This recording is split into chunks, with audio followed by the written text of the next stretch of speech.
Jadi teman-teman, ketika Anda mengatakan Muslim, yang pertama tanyakan pada diri kita, berapa ribu kali kita sudah ruku dan sujud sampai dengan detik ini? Pertanyaannya, dari sekian ribu sholat yang pernah kita tunaikan, berapa persen bacaan sholat yang kita paham? Jangan-jangan kita baca, kita nggak ngerti yang kita baca.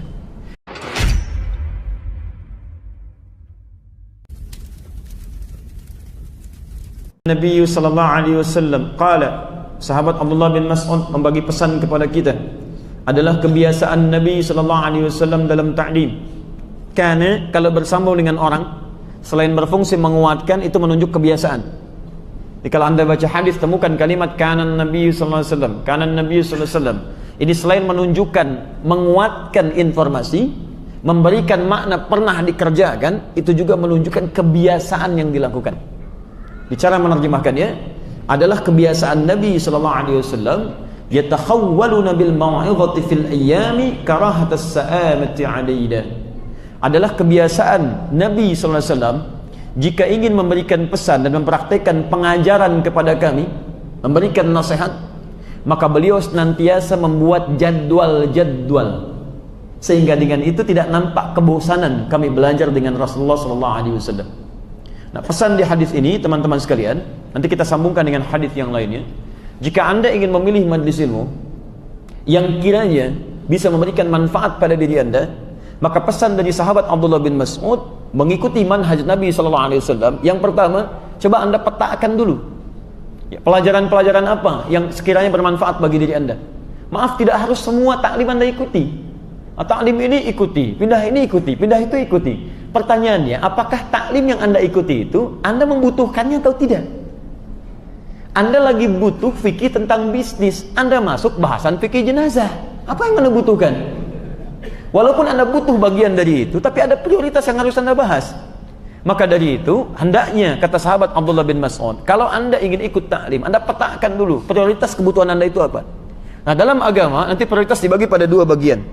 Maaf, masih ada waktu? Boleh saya minta 5 menit? Boleh ya? Saya berikan gambaran. Kalau Anda ingin ada langsung harus Anda kerjakan, tidak usah angkat tangan, apalagi angkat kaki, langsung aja Anda pamit, nggak ada masalah ya. Tapi saya minta 5 menit sedikit untuk memberikan gambaran. Saya turunkan dulu dalilnya. Satu, hadis Nabi di Sahih Muslim, jilid yang pertama, nomor hadis yang ke-8. Di Al-Arba'in dikutip oleh Imam An-Nawawi, ditempatkan nomor hadis yang kedua. Baik. Singkatnya, dari Umar bin Khattab radhiyallahu taala anhu, turun malaikat Jibril menyamar jadi laki-laki, datang kepada Nabi di majlis Nabi. Baik, bainama nahnu julusun 'inda Rasulillah istala 'alaina rajulun shadidu bayadis thiyabi, shadidu sawadis sya'ri, la yura 'alaihi atharu safari, wa la ya'rifu minna ahadun. Fajalasa ila an-nabi sallallahu alaihi wasallam, fa asnada rukbatayhi ila rukbatayhi, wa wada'a kaffayhi ala fakhidayhi, fa qala ya Muhammadun akhbirni 'anil Islam. Paham? Belum, baik. Setangkat sebentar.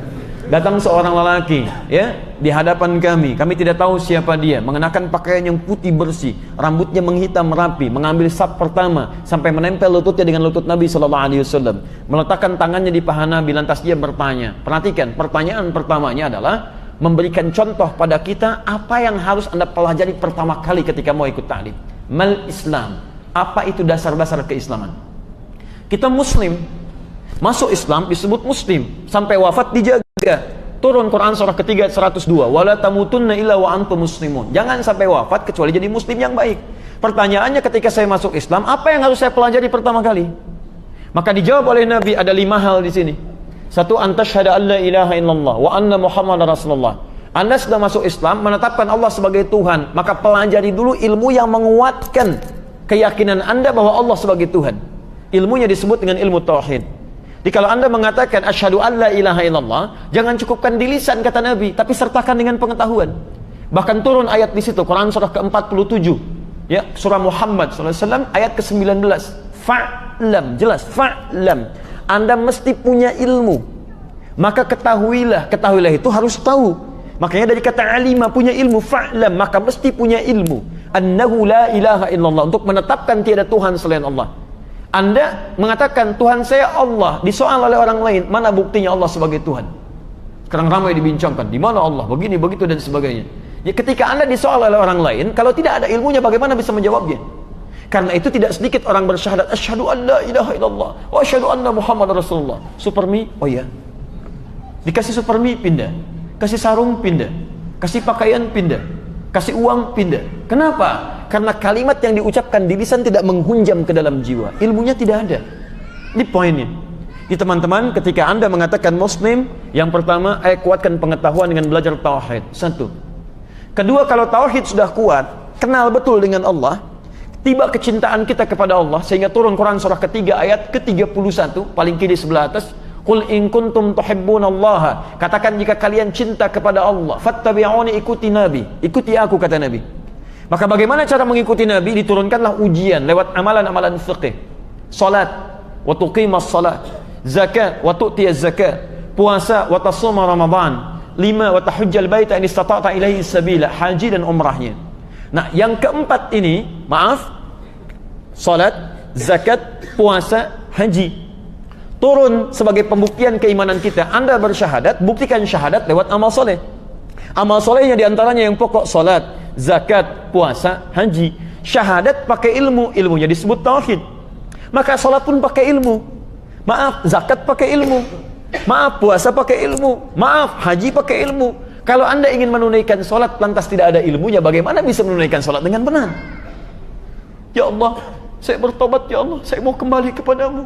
Saya akan menunaikan salat dengan rajin mulai hari ini. Gak apa-apa, maghrib nanti 5 rakaat. Masya Allah. 3. Dan ada ilmunya. Selevel sahabat Nabi bernama Khalad bin Rafi Az-Zuraiqi, disebutkan di hadis Muslim, nomor hadis 397, itu pernah salat di samping Nabi. Datang ke masjid Nabi, ja'a rajulun ila Nabi sallallahu alaihi wasallam, fadakhala al-masjid an-nabawi, salat di masjid Nabi. Kemudian wan nabiyyu fi nahiyatin ukhra min al-masjid. Nabi itu duduk di sisi yang lain di masjid.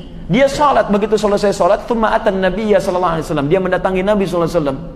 Faqala assalamu alayk, dia berkata assalamu alayk ya Rasulullah. Kata Nabi, wa alaikassalam wa rahmatullah, wa alaikassalam wa rahmatullah, irji' salli fa innaka lam tusalli. Anda silakan balik salat lagi karena Anda belum salat. Fa'ada salatahu 3 marat, dia mengulang salatnya sampai 3 kali. Mendatangi Nabi berkata serupa, kata Nabi, irji' salli fa innaka lam tusalli. Anda salat lagi karena Anda belum salat. Faqala ya Rasulullah ma uhsinu ghaira. Ya Rasulullah, saya tidak bisa lebih baik dari salat saya yang tadi. Alimni, tolong ajarkan saya. Persoalan orang ini bukan karena dia sahabat Nabi, bukan karena dia salat di masjid Nabi. Persoalannya, dia salat tidak sepenuhnya belajar bagaimana cara salat yang benar. Kata orang ini, tolong ajarkan saya. Diajarkan oleh Nabi, kata Nabi, idza qamta ila shalah asbighul wudu. Kalau pengen salatnya sempurna, sempurnakan wudu. Begini caranya. Tsumma istaqbilul qiblah, menghadap ke kiblat, begini caranya. Dari mulai itu kemudian Anda bertakbir sampai dengan selesai. Setelah selesai, kita mengenal kalimat yang sangat populer sampai hari ini. Al-Bukhari nomor hadis 651. Sallu kama ra'aitumuni usalli. Salatlah kalian persis seperti kalian melihat saya salat. Melihat saya salat.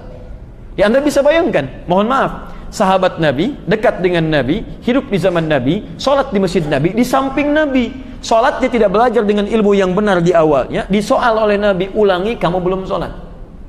Lantas siapa kita dibandingkan dengan sahabat yang baik tadi? Kita bukan sahabat, salat bukan di masjid Nabi, hidup bukan di zaman Nabi, tidak di samping Nabi, dan kita salat tanpa belajar. Itu luar biasa. Hebatnya orang tadi, sahabat Nabi, mau belajar. Sedangkan kita bukan sahabat Nabi. Ya, kenapa tidak ada yang mau belajar? Coba cek dari sekian, maaf ya teman-teman, mohon maaf sekali, ada sindiran yang halus di Quran. Bahkan ada orang sholat tidak paham, tidak mengerti apa yang ia kerjakan dan bacakan dalam sholatnya. Tanyakan pada diri kita, berapa ribu kali kita sudah ruku dan sujud sampai dengan detik ini? Pertanyaannya, dari sekian ribu sholat yang pernah kita tunaikan, berapa persen bacaan sholat yang kita paham? Jangan-jangan kita baca, kita nggak ngerti yang kita baca. Kita sujud tidak paham yang kita ungkapkan dalam sujud. Bagaimana sholat kita bisa khusyuk kalau tidak mengerti apa yang kita lakukan? Dunia antum saja, antum ikut training supaya paham, ikut seminar, ikut stadium general untuk menghasilkan kualitas yang bagus. Kenapa untuk akhirat antum tidak kerjakan? Silahkan. Dan sahabat mau belajar, antum kurang apa lagi? Sahabat dulu tempatnya sangat terbatas, bawahnya tanah, kalau hujan bocor, becek, kalau panas kepanasan, tiang-tiangnya dari pelepah kurma, atapnya daun-daun kurma, masih mau belajar. Antum Masya Allah, masjidnya bagus, karpetnya bagus, kipas anginnya banyak, AC-nya juga tinggi, suasananya enak, ustadznya datang sendiri, nulis sendiri, ngapus sendiri, direkam juga, Masya Allah, bagi kita gratis. Ya kalau dengan semua itu belum menyentuh Anda untuk belajar, Anda butuh apa lagi? Anda boleh sampaikan, sehingga dengan cara itulah mungkin yang terbaik bisa kita persembahkan.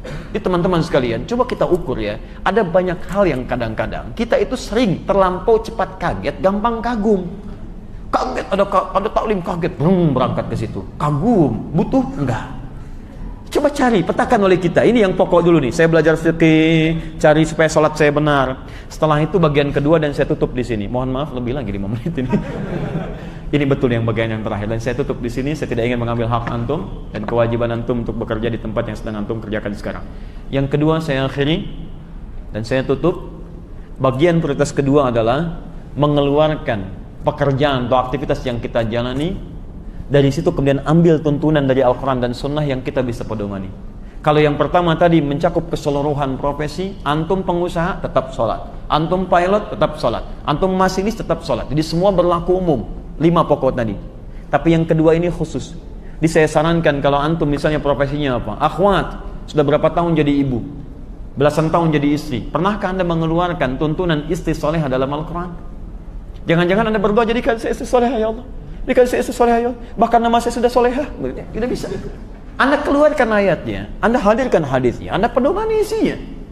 Pernahkah Anda mengeluarkan teman-teman menjadi suami yang baik dalam hadis?